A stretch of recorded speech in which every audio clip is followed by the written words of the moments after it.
Amen. So, one of my favorite shows, or actually one of the favorite shows I enjoyed watching with my wife, we watched all the seasons, was the show called Leverage. So I'm going to show you a 45-minute episode, and we're just going to call it. No, it's a great show. I could not find a clip that summed up the point that I was trying to make from this, so I'm just going to describe it to you. Leverage follows a very simple formula. Every episode you watch, every season is the same way. Bad person does bad thing. Team gets together to make bad thing right.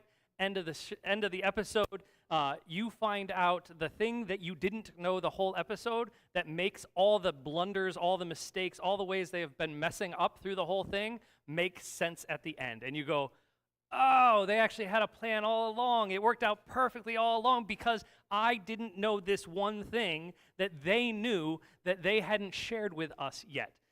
Terrible writing, but this show did it better than most, and it was just a lot of fun because they had some great characters. We're going to see a character today who acts without knowing the whole story. He doesn't know the things that are going on behind the scenes, and as a result, it comes around to bite him and in the end. So, by way of review, this is where we've come so far. We are in 1st and 2nd Samuel. It was originally one long book just called Samuel. We are in the second half of that. And what we've seen so far is that Judges, the book that precedes this, was a march to the bottom, laying out all the ways that Israel had failed, all the ways that things were going terrible, and just all the evil that these men did as they led Israel. But God was using Samuel, the first voice that we see for God in this book, to start the journey back to the top. And what that looked like was going to be a succession of kings. Saul was the first one, and Saul was a failure as a king. He was the one that the people chose, but because of his pride and his inability to confess and repent when he did wrong things, Saul ends up just being an abject failure, leading to his own death, and a division in Israel. David is now the king. David was anointed king as his successor. He was the one after God's own heart. He is the one that God chose for the people, and we're going to see what that looks like now. But as we stand in Israel's story right now, Israel is divided. Judah, which is the northern kingdom, is following David. What is called Israel, as well as the tribe of Benjamin, they have chosen to follow Ishbosheth, Saul's son, and Israel is living in this separated state. And chapter 3 of 2 Samuel starts like this. There was a long war between the house of Saul and the house of David. And David grew stronger and stronger, while the house of Saul became weaker and weaker. So Israel is not just divided, it is an open civil war against itself, brother against brother, as they fight to establish who they want to have as their king. And in this process, God has his thumb on the scale. What we see here is that in this process, David and Judah is becoming stronger and stronger, while Saul and Israel are becoming weaker and weaker. So this battle, these battles, this civil war is starting to show whom God supports in this process. And the sons were born to David at Hebron. His firstborn was Amnon, and Ahinoam of Jezreel. And the second, Chileab, of Abigail, the widow of Nabal of Carmel. And the third, Absalom, the son of Mechar, the daughter of Talmai, king of Geshur. And the fourth, Adonijah, the son of Haggith. And the fifth, Shephatiah, the son of Abital, and the sixth, Ithream of Eglah, David's wife. These were born to David in Hebron. And what we might miss in this long list of names that I can't pronounce is the part here in purple. Last we left David, he had how many wives? 2 plus the one he lost. That's right? Michal, the daughter of Saul, who he was given after conquering Goliath, Ahinoam of Jezreel, and Abigail, the widow of Nabal of Carmel.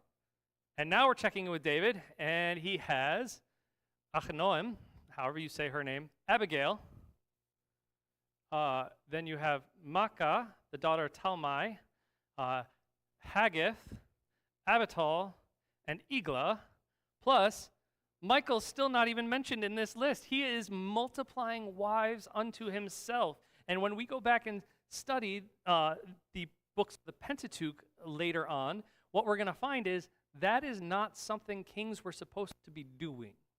And I only point it out here because it's going to become a problem later. At this point, it's not quite becoming a problem for him yet, but it will at one point become a problem for David. But yes, he's up to 6, plus the one that's not named, Michael, who's going to be more important here in a second. While there was war between the house of Saul and the house of David, Abner was making himself strong in the house of Saul. Now Saul had a concubine whose name was Rizpah, the daughter of Aiah. And Ishbosheth said to Abner, "Why have you gone into my father's concubine?"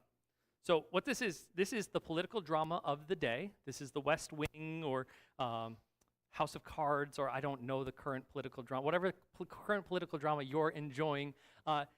There is stuff going on in Israel because Ishbosheth is the son of Saul. He is now the king. Abner, we know him from before. He was the king's shield bearer. He was the one who fell asleep on the job when David snuck in and stole the spear, stole the water jug, and basically called him out, said he wasn't much of a man because he fell asleep on the job, right? Abner, not somebody who gets a lot of respect in this story, but he is still a child of Israel. He is still of the house of Israel. He would be considered a brother of David in the sense that they should all be on the same team. Even now that they're in a civil war, Abner is just a part of Israel. But as he grows in power, as he becomes more influential in the house of Saul, because Saul is now dead, Ishbosheth, his son, is the king, but Abner's the one who has been there all along. He was there before under Saul. He's in here now under Ishbosheth. He's the one who is gathering all this political capital unto himself. He's the one who is becoming stronger and stronger. And Ishbosheth, who's king, like his father, starts to be threatened by that. Starts to feel like, uh-oh, this guy might be the one to dethrone me because he is becoming stronger and stronger. So one day when he's in a bad mood, he goes and levels this accusation against Abner. And we don't actually ever find out whether it's true or not. We never get the answer as to whether this accusation is true or not. What we do get is Abner's response to Ishbosheth for having made this accusation. Abner was very angry over the words of Ishbosheth and says, "Am I a dog's head of Judah? To this day I keep showing steadfast love to the house of Saul your father, to his brothers, to his friends, and have not given you into the hand of David. And yet you charge me today with a fault concerning a woman?" What he's saying here is, look, I have done nothing but good for you. I supported your father. I support you.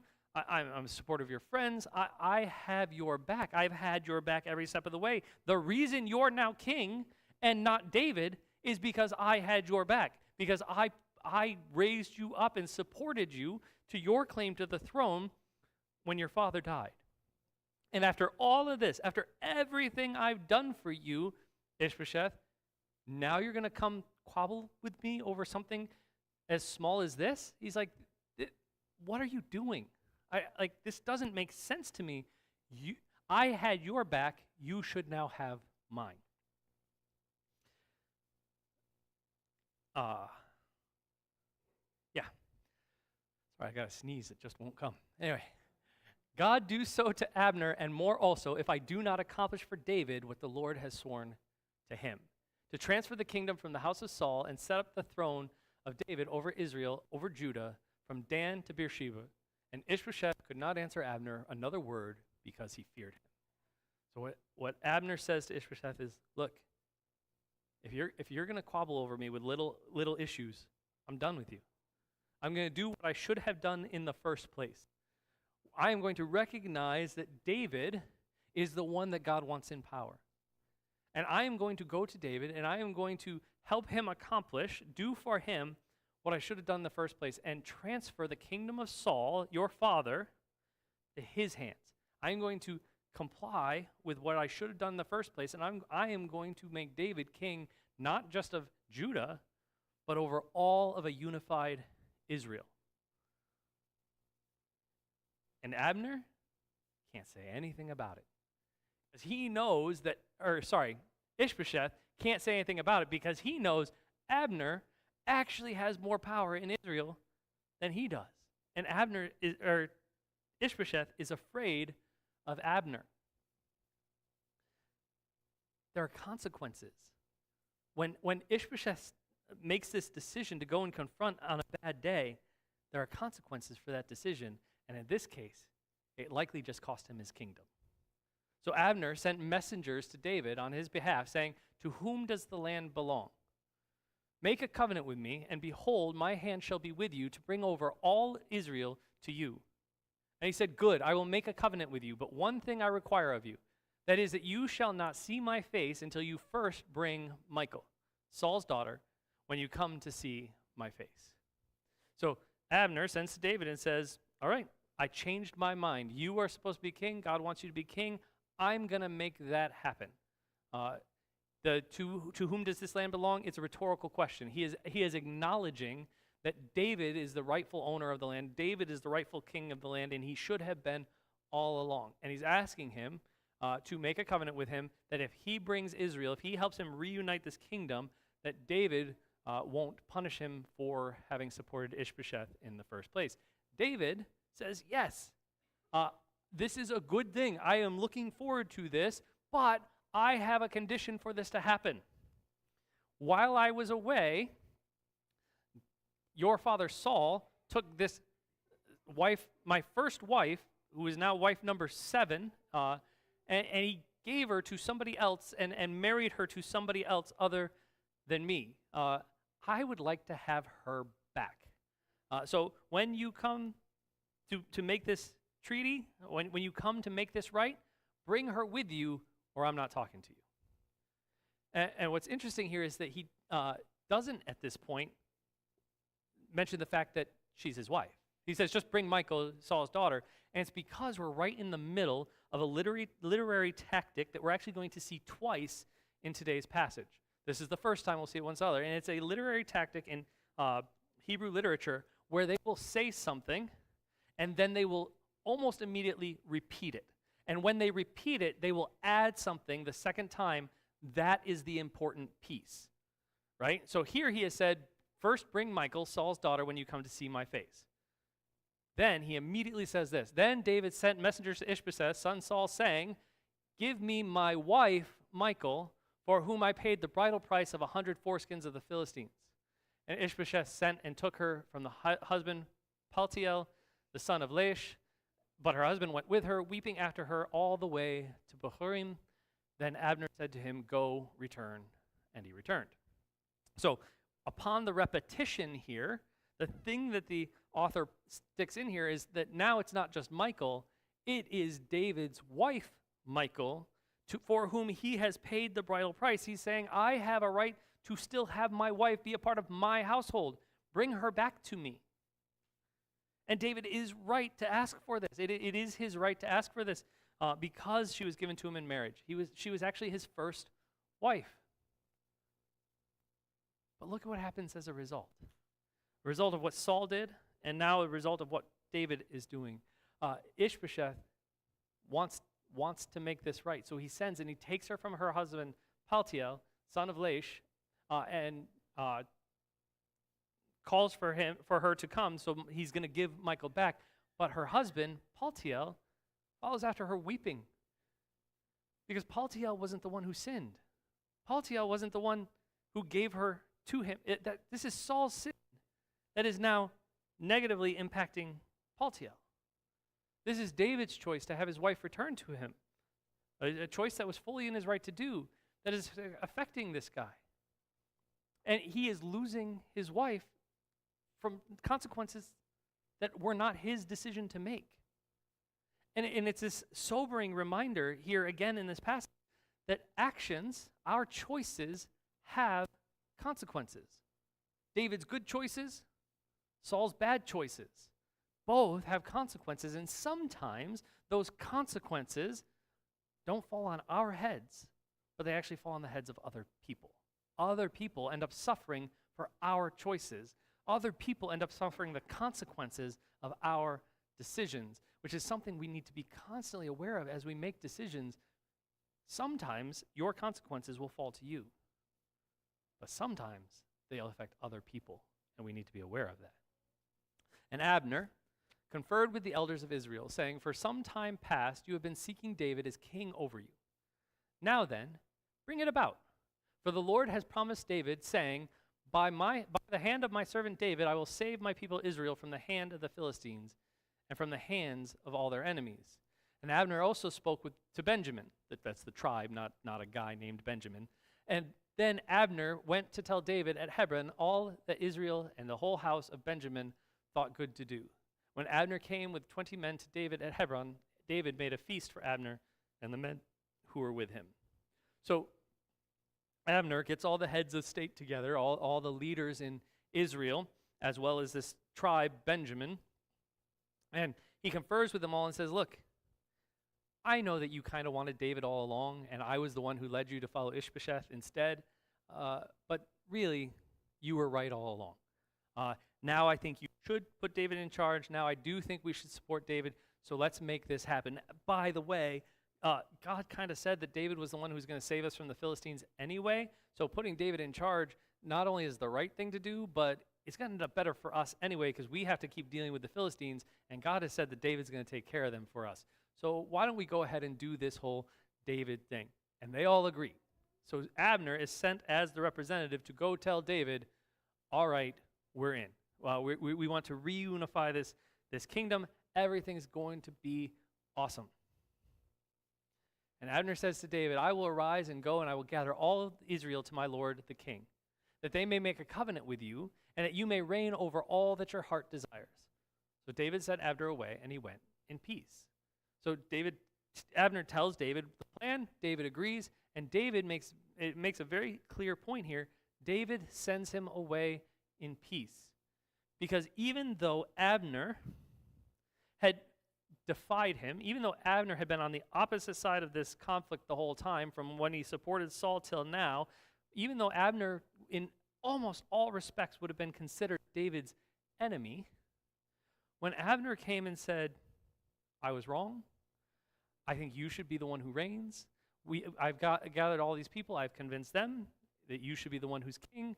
We are now going to follow you." David did not seize this opportunity for revenge, but instead sends Abner, his enemy, now his brother again, away in peace. And I really, really wish this is where the story ended.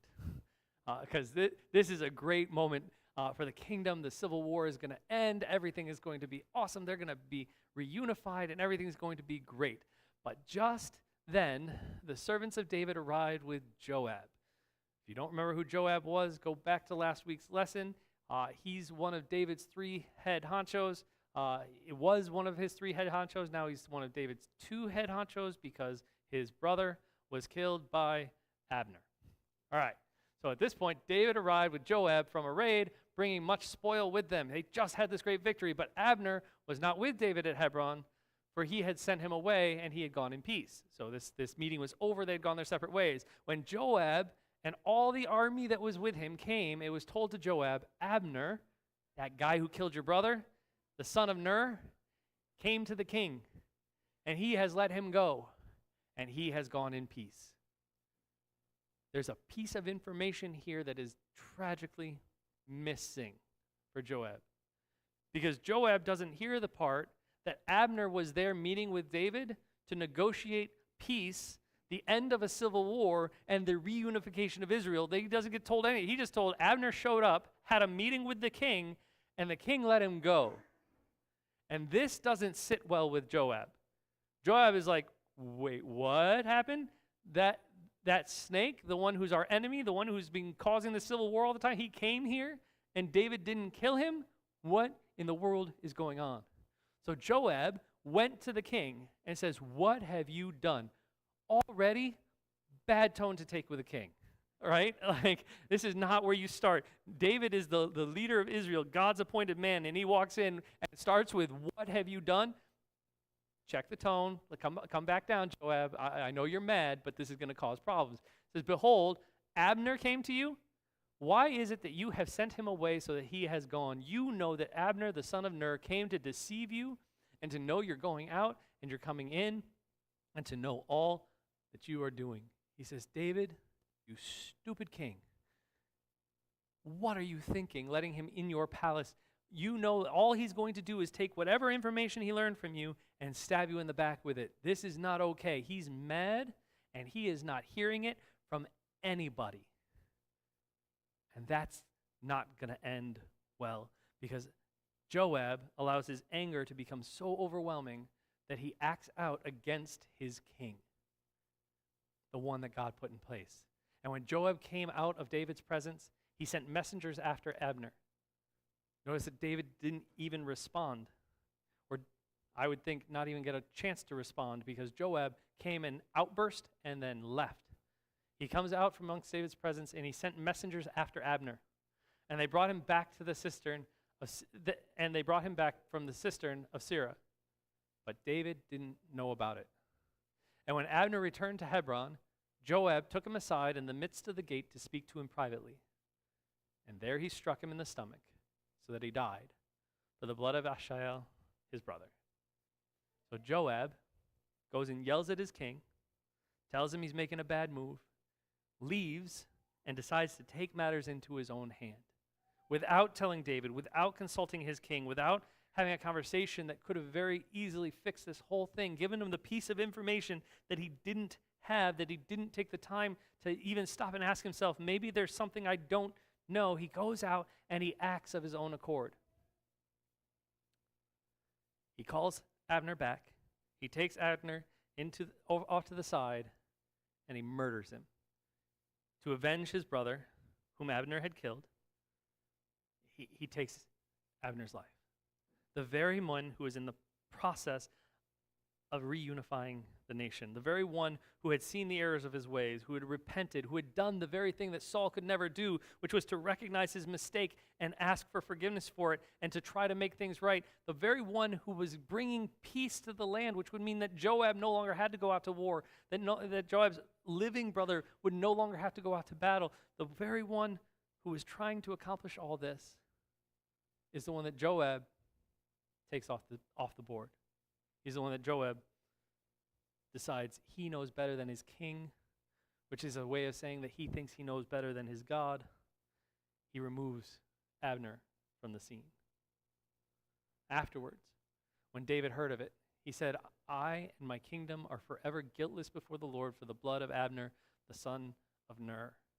He says, look, I didn't want him dead. I did not order this. I had no idea this was going on. May it fall upon the head of Joab and upon all his father's house, and may the house of Joab never be without one who has a discharge, who is leprous, or who holds a spindle, or who falls by the sword, or who lacks bread. He calls down this curse upon the house of Joab because Joab acted of his own accord, because Joab did this terrible thing that sabotaged what God and what David were doing in the nation, because he acted without all the information, because he acted in this terrible, terrible way.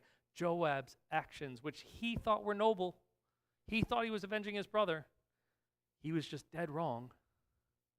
His actions had consequences for himself, for his king, and actually for his entire nation, because at this point, this means the civil war is going to continue. So Joab and Abishai, his brother, killed Abner because he had put their brother Asahel to death at the battle of Gibeon. Then David said to Joab and to all the people who were with him, tear your clothes and put on sackcloth and mourn before Abner. And King David followed the bier, and they buried Abner at Hebron. So David, this is the second time we've seen it in this book, mourns for someone who was once his enemy. In this case, someone who had repented, someone who was making his way back, unlike Saul. But this is the second time we see David show mercy to someone who was once against him. It's the second time we've seen David tear his clothes and mourn the death of someone who was an Israelite, someone that was supposed to be his brother, even in all the opposition, was still supposed to be a friend. And the loss of that friend, the loss of that person, it causes David to mourn for him. And the king lifted up his voice and wept at the grave of Abner, and all the people wept. And the king lamented for Abner, saying, "Should Abner die as a fool dies? Your hands are not bound, your feet were not fettered. As one who falls before the wicked, you have fallen." And all the people wept again over him. So David, as the leader, is leading an entire nation as they mourn this man who once their enemy had once again become their friend. Then all the people came to persuade David to eat bread while it was yet day, because part of an Israelite mourning ceremony would have included fasting. And they're saying, this isn't good for you to be fasting. He was an enemy. Go ahead and eat. And David swore, saying, God, do so to me and more also, if I taste bread or anything else till the sun goes down. And all the people took notice of it, and it pleased them, as everything that the king did pleased all the people. This is the way the author is telling us that David took a stand on principle. David was encouraged to go ahead and eat because this guy wasn't even one of us anyway, and David takes the position of, no, Israelite is Israelite. He is my brother even if he was my enemy. I am going to mourn him the way that I mourn brothers, the way he mourned Saul, the way he mourned Jonathan, the way he now mourns Abner. And this move, this principled action on his part as their leader, is something that people take notice of. And it starts increasing his credibility amongst his people to the point that they notice that David is a man who acts with mercy. He's not just the warrior king. He's not just the one who goes and just slaughters Philistines because they're the enemy. He is also the one who shows kindness and mercy and gentleness to those who God would call their friends. And as the people start to notice that, David's stock, his credibility amongst his people is on the rise. So all the people and all Israel understood that day that it had not been the king's will to put to death Abner the son of Ner. They all noticed that David had made this decision to show mercy. And the king said to his servants, do you not now, one more time, do you not know that a prince and a great man has fallen this day in Israel? And I was gentle today, though anointed king. These men, the sons of Zeruiah, are more severe than I. The Lord will do her according to his wickedness. So he once again says, Joab was wrong to do this.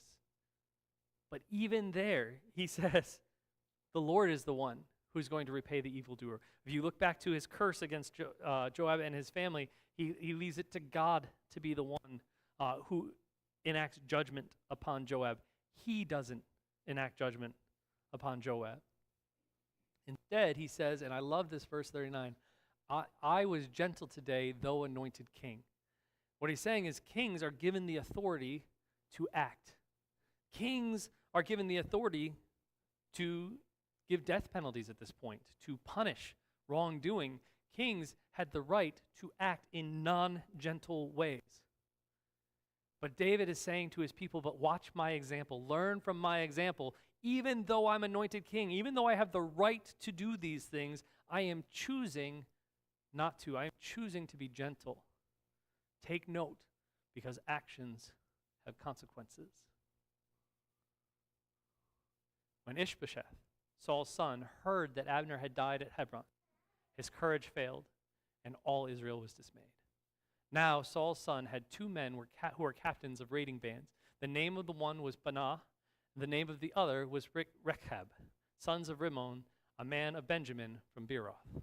So our scene skips back from Hebron and David as the leader back to Ishbosheth, Saul's son, as he hears that Abner, his second in command, who is so powerful, went to go meet with David and is now dead. Because Ishbosheth, who is losing this civil war terribly, now knows that it's going to continue.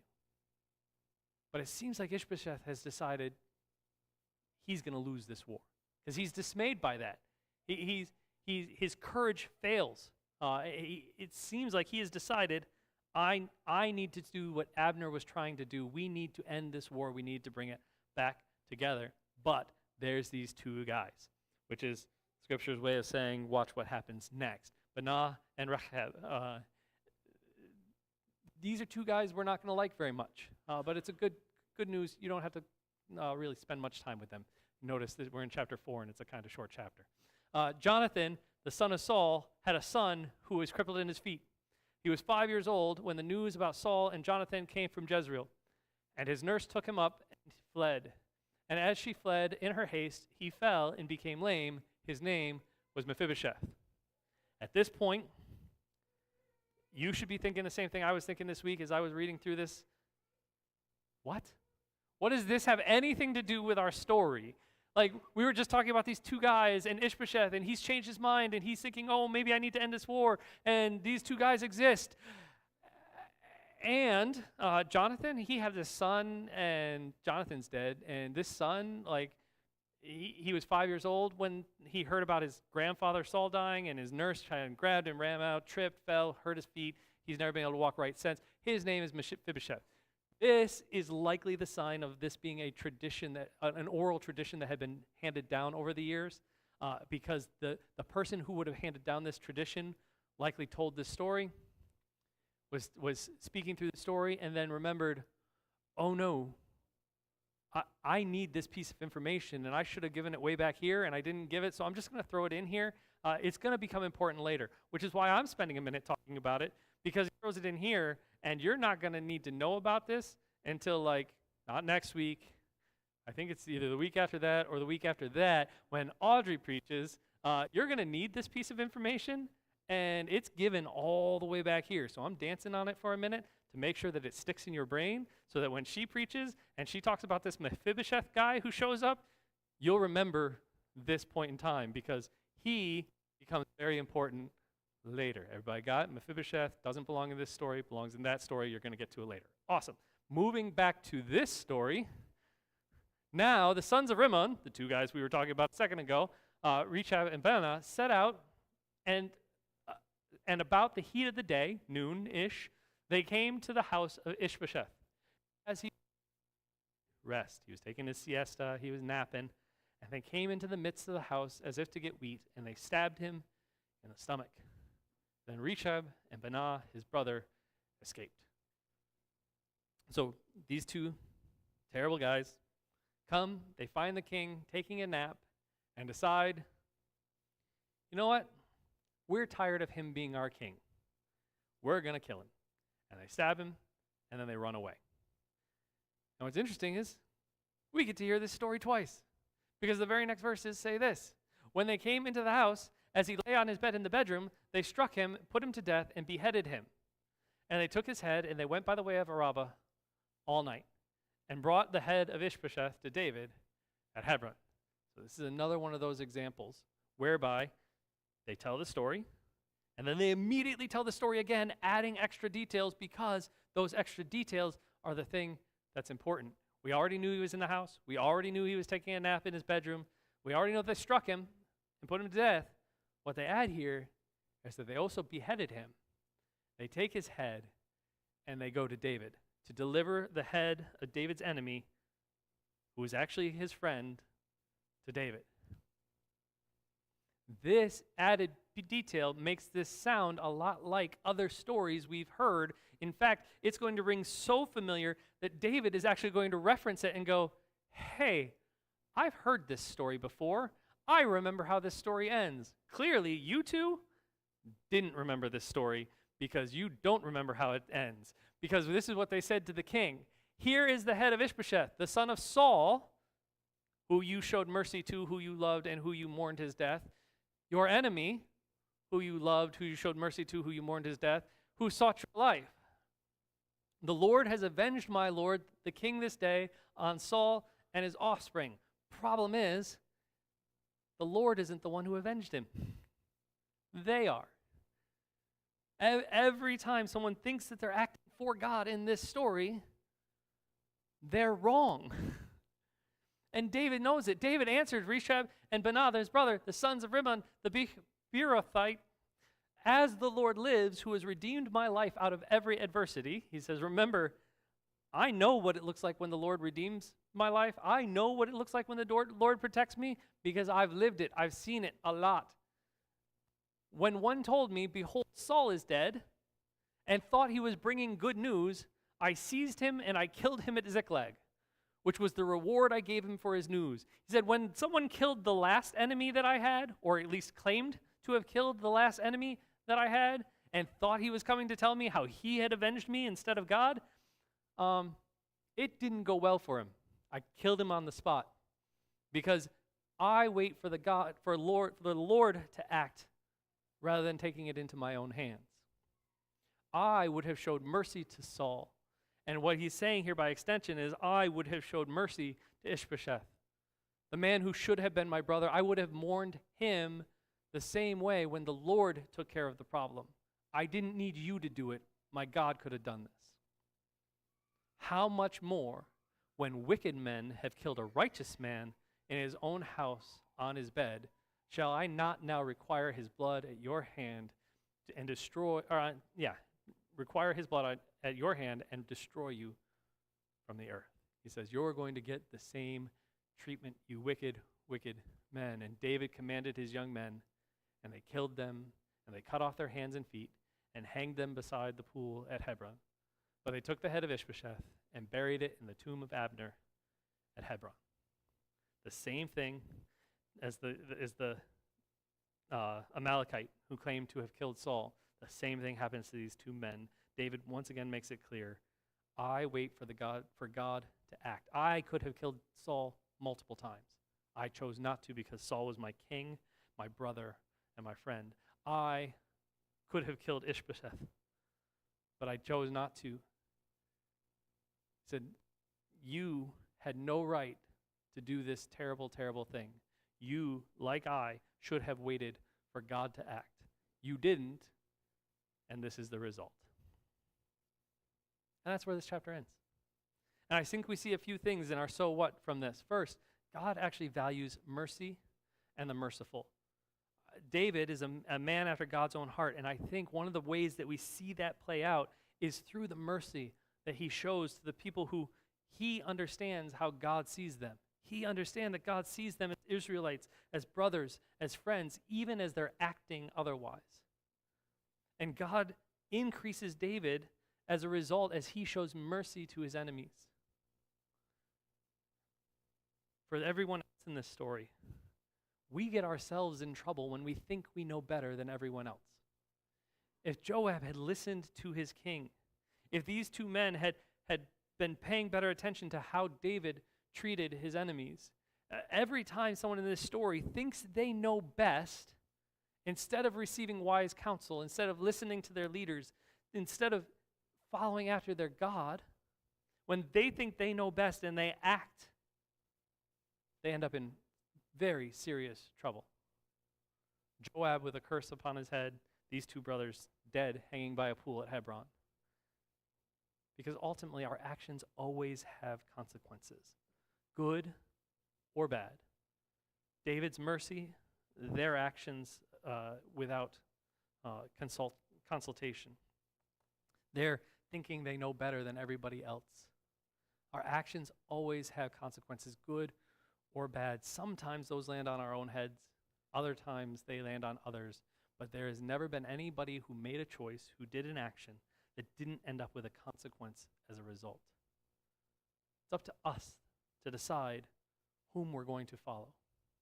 The example of David, or the example of these who act without consideration, without thought. But in either way, we will have consequences. And we need to consider that as we choose daily, moment by moment, as we go through our lives, as we choose how to act, what consequences are these actions going to have? And do I actually know what's going on? And should I just trust my God to act instead? Let's pray. God,